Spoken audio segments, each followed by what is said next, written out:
The Durian Heat, bringing big ideas and critical opinions in Southeast Asia. Hey, this is Arlene. Good morning. And together with me is Dr. O-Isan at our Durian Heat, where we discuss you critical news in Southeast Asia. And of course, the most critical news that had happened lately, especially the talk of the town, is the issue regarding on the South China Sea. During the ASEAN Foreign Ministers meeting, a lot of the heat were being felt, especially when it comes to ASEAN. It just released a statement against China, where it seek for a peaceful negotiation and perhaps through the code of conduct where the law for the sea will be respected. With me is Dr. O-Isan, Senior Visiting Fellow of School of Rajaratnam of International Studies from Singapore, and he will be discuss with us on the sea war. Can ASEAN tame China? Hi, how are you? Oh, hi. Good morning, everybody. Hi, Arlene. Good morning. And you're all the way from Singapore there, right? That's right. Observing the news on the South China Sea, I suppose? Well, on South China Seas and in general on the interplay between, for example, China and the United States in South China Seas, and how we ASEAN react to these interplays. Mm-hmm. Yeah. Maybe talking about the interplay, especially with the visit of U.S. Secretary John Kerry recently at the Foreign Ministers meeting. Perhaps you can share with us what was your overview during the meeting itself. Do you think it was successful to gained China's trust and confidence to sit down together through probably a multilateral discussion or negotiation on the issue, rather than having a bilateral means action towards it? Well, first and foremost, I think we have to put it in the proper perspective. This is a meeting of the 10 ASEAN member countries, namely, for example, Malaysia being the so-called rotating chairman of ASEAN this year. We were hosting it in Kuala Lumpur. So the countries such as United States and China, they were actually not the proper participants. I mean, they are not the quote-unquote real participants in these meetings. They were sort of invited to take part in the dialogues with ASEAN. But of course, because of their sheer size and powers and so on, the United States and China, of course, dominated at least some of the proceedings. The main, I think that the main theme of the ASEAN Foreign Ministers meetings recently, it was actually to hasten or to sort of propel forward the negotiation as well as the final adoption of this very, very important concept for ASEAN, namely ASEAN Economic Community. But of course, it is overshadowed, I suppose. Yeah. But it was the limelight was somewhat stolen into shining on the issues on South China Seas, and more pertinently on the land reclamation in South China Seas. So you see the so-called joint communique, that is the document which usually is issued after such meetings. In the final communique, it does address the concerns of some ASEAN countries on the land reclamation in South China Seas and so on. But of course, it did not explicitly mention China. Because I think the Chinese are pushing very hard for it. Number one, that South China Sea does not become a topic of discussion in these proceedings. That's what China would like to have. But it was a topic of discussion. Yeah, it was. It did become a topic of discussion. I think mainly because there are at least 4 out of 10 member countries in ASEAN, which are affected by it. They are so-called claimants to at least part of South China Seas, Malaysia, Brunei, Vietnam, and the Philippines. So finally, I think it was a piece of compromise document, namely it mentioned land reclamation, but I did not explicitly say China. Yeah.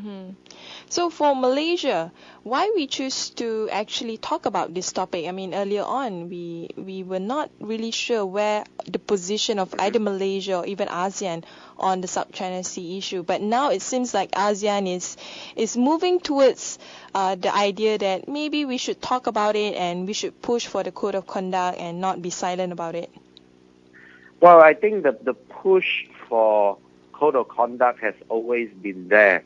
After all, it was ASEAN and China which signed the so-called Declaration of in 2002, if I'm not mistaken. That's right, the DOC in 2002. And now both China and ASEAN are at least in theory, pushing for the Code of Conduct, COC. So on that front, I think that is clear, and China, I don't think, is objecting to that both them as well as ASEAN are pushing for the COC. But what China is, of course, quite sensitive about is, of course, ASEAN collectively addressing the South China Sea issues and more pertinently on the land reclamation issue. That China, I think, does not like. Yeah. But why China wants to continue with its land reclamation activities? What's the main reason? Well, of course, there are various reasons in advance for it. I think a lot of observers would say something like China is in an expansionist mood and so on. But I'm not quite sure about that. But I think at least China, just like many other Southeast Asia claimants, they would like to put some stakes on the ground. They would like to sort of stake their claims on the ground with some physical means. And in this case, the physical means becomes, all this land reclamation, artificial islands, and so on. And of course, having all these artificial islands in South China Sea, in a sense, it could sort of, I wouldn't say resist, but sort of push back a little bit the U.S. Quite obvious attempt to contain China in this part of the world. Yeah. Let's be clear about it, about the issue of or the dispute of the land South China Sea, because way before the issue becomes China versus ASEAN thingy, it was in fact an overlapping claim by various countries, including Taiwan. But why other countries, especially Taiwan, seems to be quiet about this?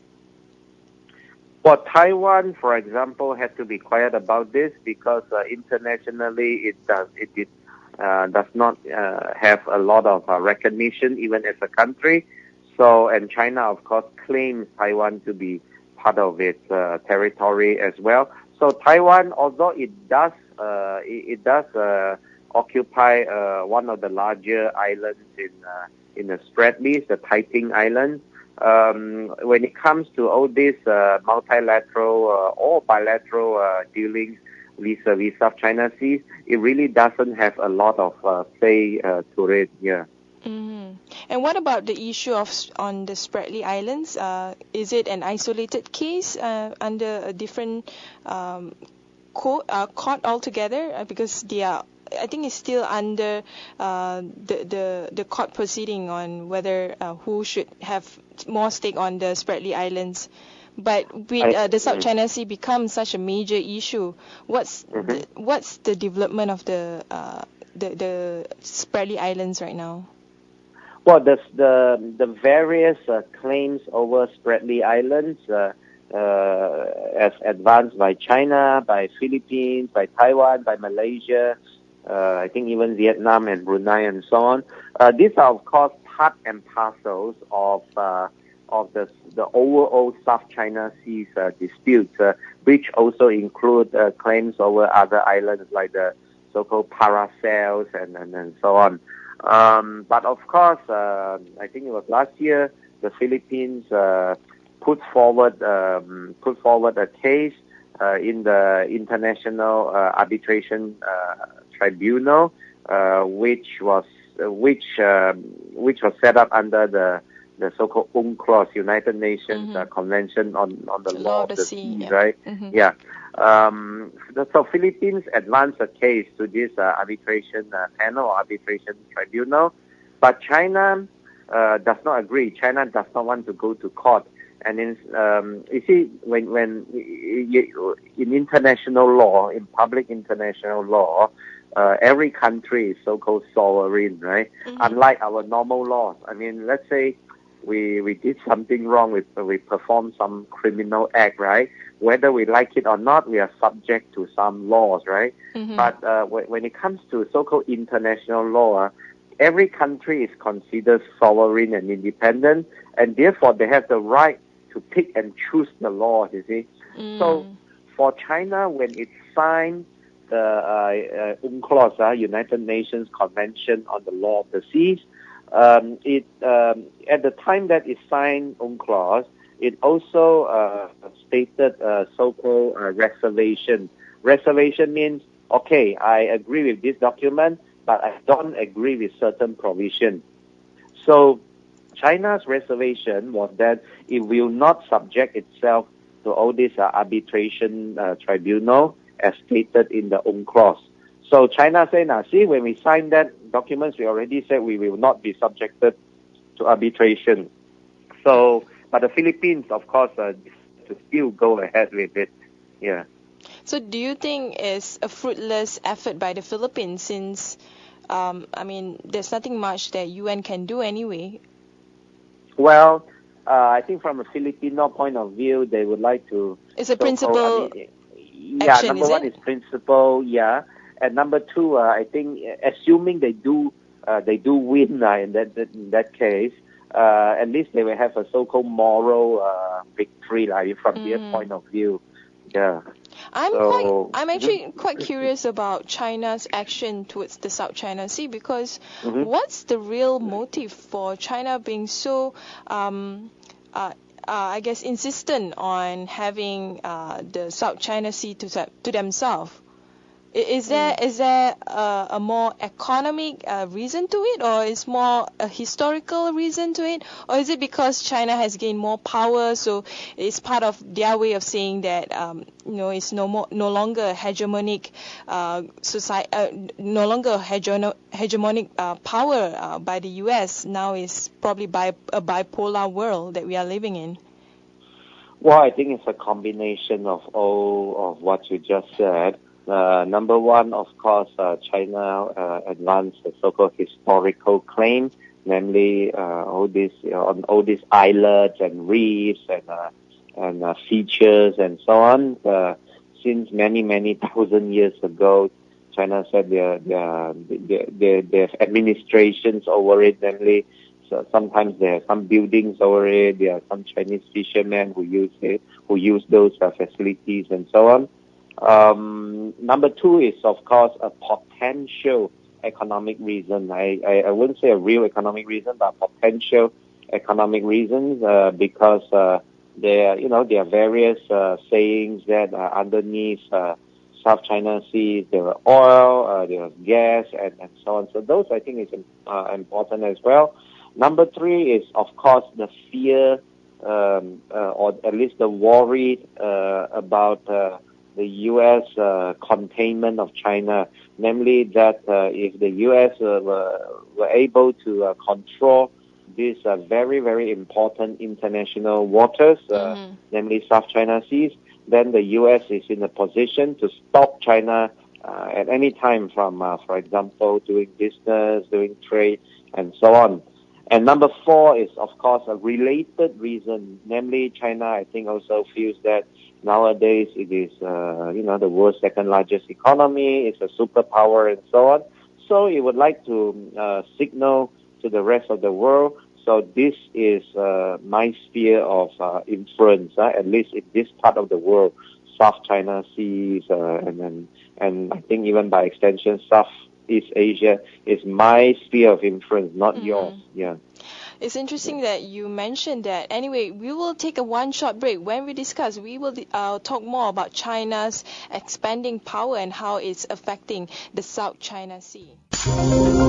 The Durian Heat, bringing big ideas and critical opinions in Southeast Asia. Hey, this is Arlene and you're back again with me on Durian ASEAN, where we talk about the South China Sea. Can ASEAN tame China? This is a conversation that I'll be having with Dr. Oh San, Senior Visiting Fellow at the School of Rajaratnam of International Studies in Singapore.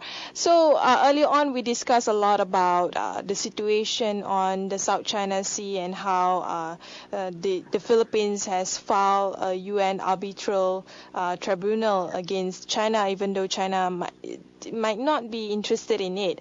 But on the other hand, I think one of the major question about China would be its expanding power, especially it being the second or maybe the first, according to some, economic power in the world.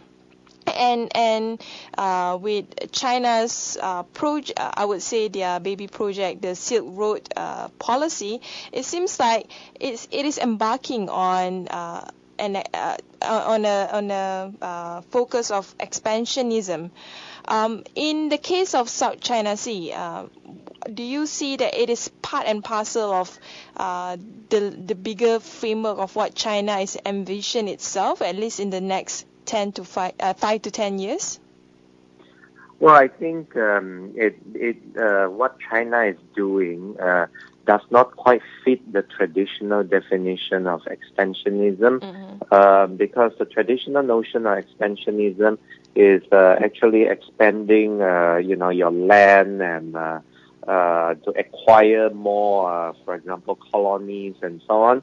That is not what China is doing, admittedly. But what China is doing is, of course, trying to assert its presence, assert its influence more prominently, at least for East Asia, if not for large part of Asia. You see, on the one hand, you have the land reclamation in South China Seas, and that, of course, make a lot of regional neighbors not so happy about it, and there's no point denying that. On the other hand, you see, as you mentioned, to put it into even more focused perspective, the so-called One Belt, One Road initiative, right? The belt being, the belt being the continental or overland, Silk Road economic belt and so on, which will go through Central Asia, which will go through Russia and so on, and hopefully developing that stretch of Asia. That, I think, it's a very good thing because Central Asia and across Russia and so on, those are really sort of underdeveloped part of Asia. So if China is willing to put in the infrastructure and so on to develop that part of Asia to sort of relieve the glory of the Silk Road, that's good. I mean and because those countries are, even though they might not be economically as advanced as China, we are talking about Kazakhstan and Uzbekistan and so on, but these countries will be able to, in a sense, still stand up to China if they feel that their national interest is being threatened and so on. But I mean, overall, their interaction with China are good. On the other hand, you had the so-called Maritime Silk Road initiatives that would go through Southeast Asia and engage with India, engage with Middle East, with East Africa, and so on. Now, you see, that of course also has as its main theme so-called, more trade and investment, building of port infrastructure, of railroads and so on. That we also welcome, right? I mean, in this part of the world, in Southeast Asia, even though traditionally we traded with China quite a lot, the trading relationship between Malaysia and China, for example, running into more than $100 billion US, for example.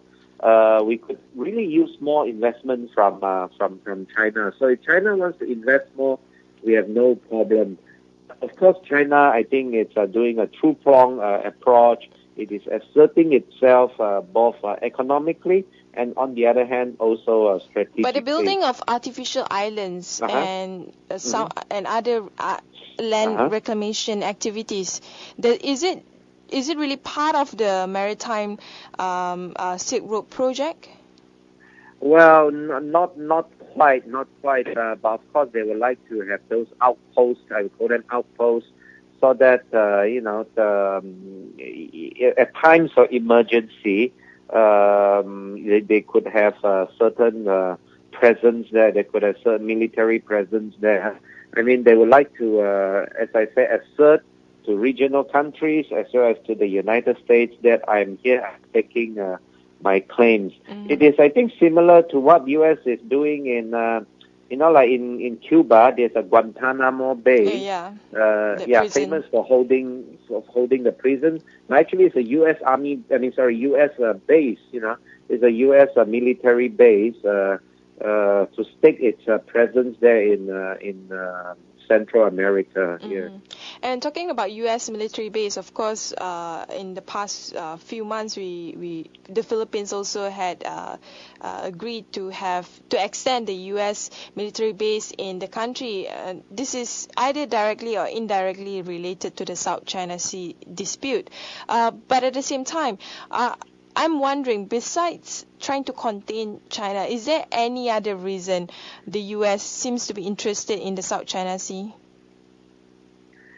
Well, the United States is at least officially quite concerned about so-called freedom of passage and overflight over South China Seas.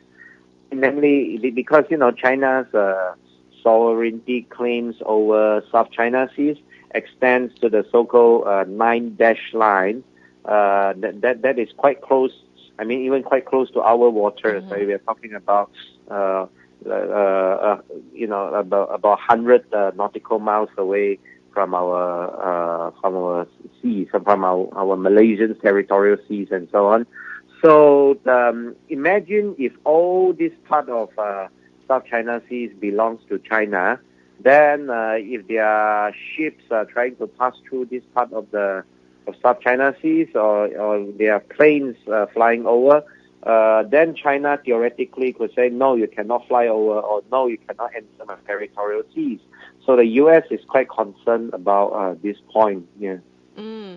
So it's more towards trying to get China abiding the international law.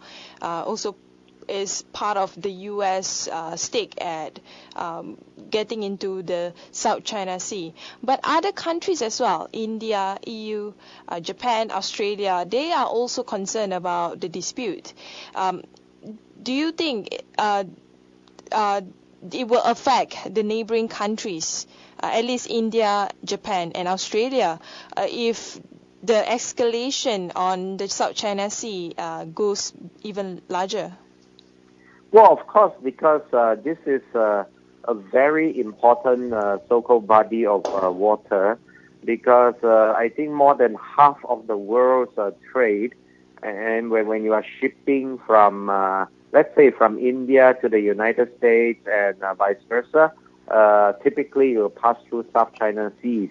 So, of course, a lot of these countries, they have vested interest in seeing that, as I said, the right of passage and overflight over South China Seas would remain free and open. So, but of course, different countries have different definitions over right of passage and overflight and so on. China's official position, I think, it says something like, even if we claim all these maritime features and as well as the territorial seas are ours, even if we claim that, we welcome civilian ships and civilian aircraft to fly over this, right? But for the U.S., rights of passage and overflight also includes military aircraft, right? Military ships and so on. That I think China would have a problem. That I think China cannot agree to. So that's why you see this dispute and so on. Yeah. And other countries, I mean, especially Japan, they have been supplying military equipments to the Philippines to ensure that there's, I guess, a balance in terms of in case there's a war happening on the sea itself, because all the countries that are involved in this claims for the South China Sea, they are on guard, including Vietnam, the Philippines, and of course China. And what do you see out of this? Well, of course, Japan and China has disputes over the Diaoyu, or in Japanese they call it Senkaku Islands, right? Mm-hmm. So similarly, the Philippines have disputes with China in South China Seas. So I think there's this old saying, the enemy of the enemy is, of course, then my friend. So it is not surprising that you see Japan and the Philippines getting very close to each other. But I think those boats or ships that Japan is supplying to the Philippines, it's not really the most powerful ones, right? Mm-hmm. But you do see them having joint exercises and so on. And this is, of course, flexing muscles for China to see that they might form a united front against China and so on. And of course, these are not lost on China. China, of course, sees that and thereby also continue in the staking of claims in South China Seas. Yeah. Mm-hmm. Do you think the dispute will continue for years and years? It seems that everyone is going back and forth on the same thing and not really saying anything concrete about it. Well, these territorial disputes will, of course, continue for quite a number of years because you simply do not see solutions to it. I mean, you have 6 countries and territories all with overlapping claims over the same parcel of body of seas and maritime features and so on. How are you going to resolve that? I mean, if you do a bilateral negotiation, let's say China and let's say the Philippines even. Mm-hmm. Let's say they talk about, this part belongs to me and that part belongs to you, right? Mm-hmm. Hey, then how about then? And assuming that they agree to it, which is unusual, but let's say they do. Mm-hmm. Then, for example, Vietnam will say, wait a minute, those parts which you say are yours or yours, those actually belong to me. Uh-huh. Then Malaysia will also come and say, no, it belongs to me, right? Mm-hmm. So, I mean, how do you resolve these very complicated issues by bilateral negotiations? Is very difficult to imagine, right? I mean, eventually you would have to have some sort of multilateral negotiations or else whatever you decided bilaterally is simply not recognized by the other claimants, right? But why China refused to have a multilateral negotiation? What will be at stake for China? Well, because of course then they worried that these Southeast Asian countries or ASEAN members may gang up against them. Namely, but it would never happen, isn't it? I mean, Southeast Asia, as far as I know, they still very much rely on China, including trade. China is the biggest trade partner for Southeast Asia, and there's so many things that ASEAN still rely on China. Yes, but if you have one country, I mean, if you are dealing with one Southeast Asian country, then you can bring to pressure all of what you just said, namely, you see, I am trading so much with you, you dare to, challenge me on these issues and so on. It's always easier to sort of, to have a winning position in terms of negotiation when you're against one country, as opposed to, let's say, 4 countries in a somewhat united manner against you. So, yeah. So there you go. But it seems like, China is also trying to polarize ASEAN unity. We see that very clearly with Cambodia's inaction or trying to silence the issue from being brought up in the ASEAN meetings. Well, of course, Cambodia's the country and especially the government depends a lot on China's various assistance and so on. So it's not surprising that they will take China's position. You saw that very clearly in 2012 when I think that was when we first met, isn't it? When we met in Phnom Penh. That Cambodia was bending backwards to try to prevent the South China Sea issues from being brought up in during the ASEAN. I think it was also foreign ministers meeting. Yeah.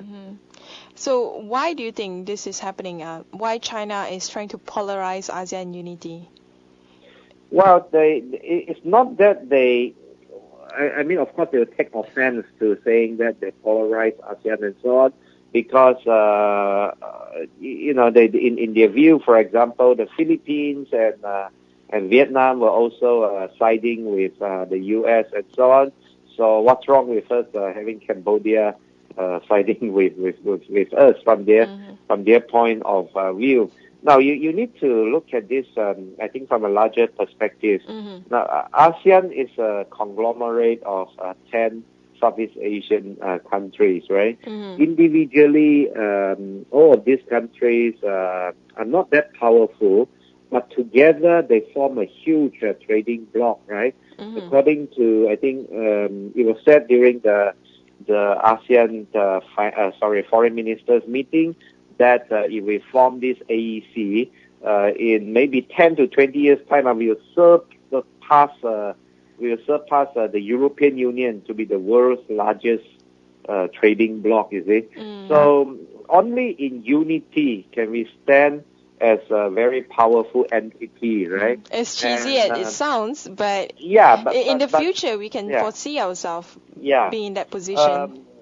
And of course, the U.S. and China sees this, right? I mean, they see this, and therefore, of course, they would like to, on the other hand, enjoy the trading benefits with all these Southeast Asian countries, but on the other hand, not wanting these Southeast Asian countries to be too strong, because if we are too strong, then we can be challenging either China or the U.S. Another alternative, besides either bilateral or multilateral, another alternative that has been suggested by Indonesia, surprisingly by Jokowi, saying that why don't we become, the broker between the countries affected on the South China Sea dispute and China? Do you think that would be a more interesting and, easier way to deal with this, since Indonesia has somehow a neutral position in this issue? Well, this is a traditional international diplomatic notion of so-called good office. Switzerland, for example, is an expert in doing this, right? I mean, playing host to various warring parties and so on. And then after they meet in the Swiss mountain resort or by Lake Geneva, somehow miraculously they came up with a peace treaty and so on. I mean, Switzerland is doing that very well. Indonesia traditionally has not been playing this role. But I think what Jokowi has suggested, I think, is throwing out, Indonesia, I mean, not throwing out, I mean, he is proposing Indonesia's good office and so on. But I think because this is a concept which is still quite new, I think both the ASEAN claimants to South China Sea as well as China is still digesting it. So I think in the coming months you will see either from China or from these ASEAN claimants their positions to this suggestion. I personally think this is a very good idea, because Indonesia is essentially the biggest among all ASEAN countries, right? Yes. Both in terms of size as well as in terms of economy and so on. So it has the clout and the prowess to play the so-called good office role. I mean, this is not some small country, trying to make a name for itself. This is Indonesia, the largest country in Southeast Asia. But I think because it's such a new proposal, I think all sides are still studying it. So we will take another one short break, but this is an interesting discussion. We will continue after this song break. The Durian Heat, bringing big ideas and critical opinions in Southeast Asia.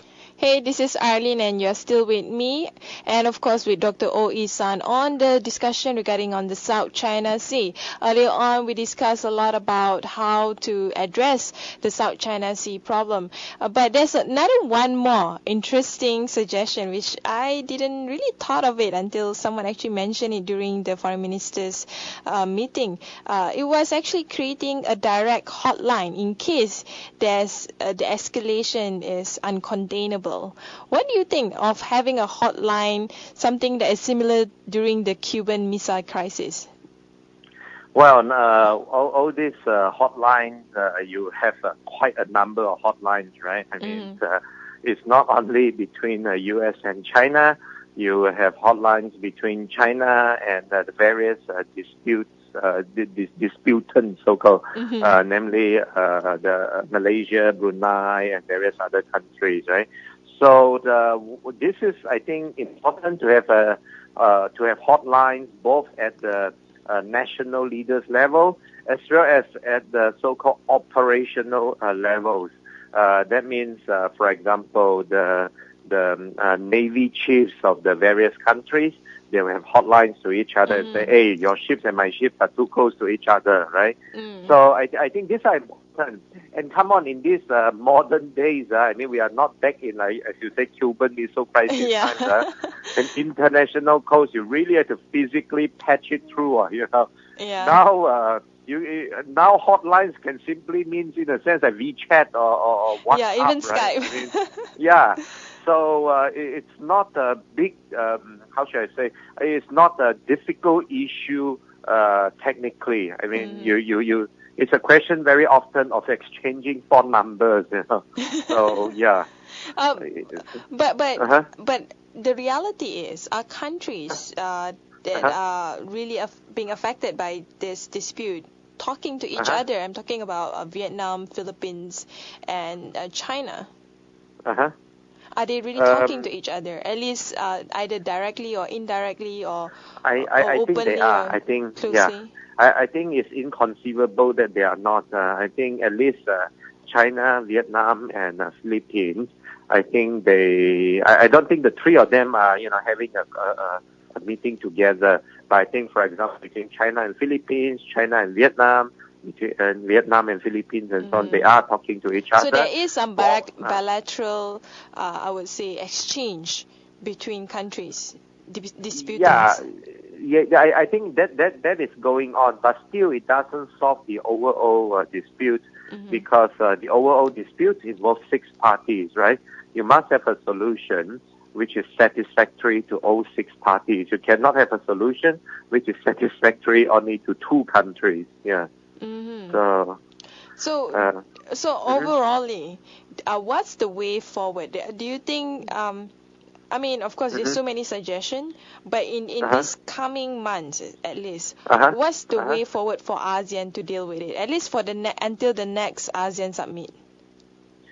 Well, I think number one is, of course, calling a stop to all these land reclamations. I mean, these are really antagonizing a lot of different countries. These are large-scale land reclamation, number one. And number 2 is, of course, confidence building measures. And we are talking about, for example, sometimes it's very ironic. On the one hand, you have disputes over all the seas and territories and so on. On the other hand, this is a part of the world, and frankly speaking, which is infested with all these piracy or smuggling and all these wonderful things. So actually, very ironically, if 2 countries can have, for example, joint patrols, I mean, I see no reason why China and the Philippines, for example, cannot have joint patrols, anti-piracy and measures and so on. And this will sort of build up the confidence and trust for each other. So you should do something like this, something more proactive and positive. Glad that you mentioned the elephant in the room when it comes to South China Sea or the maritime within that boundaries, because the elephant in the room is actually the pirates activity. In fact, according to one study, that Southeast Asia accounts to a huge number, or probably half of the pirate activities globally. Yes, indeed. And yet we are not addressing that, or we are talking about, hey, this piece of sea belongs to me. Okay, let's say it belongs to you. Then, and this piece of sea is infested with all these pirates and you can do nothing about it. Then how? I mean, what's the true meaning for you if you have that piece of sea, right? So I think we should join hands and try to combat and counter this sort of activities before we can really talk about, this belongs to whom and so on. It would be very ironic, isn't it? Then you have war over a certain piece of sea, and then you have wars with the pirates. I mean, Southeast Asia, as much as is a very it's great that we are coming together as one, but there's a lot of problems, especially when it comes to human trafficking, black markets, piracy. I think these are the bigger issue that if Southeast Asia can work together with China to contain it, I think there will be a great outcome out of this. Yes, indeed. I mean, we need to be more realistic sometimes, You talk about all this sovereignty and so on. Eventually, you can't solve these problems on the ground. Right? It's really meaningless. I mean, I would urge all countries, all disputants, all claimants to South China Sea to, number one, stop provoking activities, and number two, really join hands to combat these very urgent issues before we can move on to talk about, dividing up South China Seas and so on. Yeah. With that, thank you very much, Dr. Oisan. Thanks for sharing your view. I think it is pertinent for Southeast Asia as well as China to move forward out of this, vicious cycle of just passive aggressiveness, I suppose. That's right. And with that, yeah. Well, I hope that we can have peaceful days ahead, and we could really join hands to develop this part of the world into one of the largest trading blocks in the world. Yeah. Anyway, thank you very much, and have a great day. Thank you.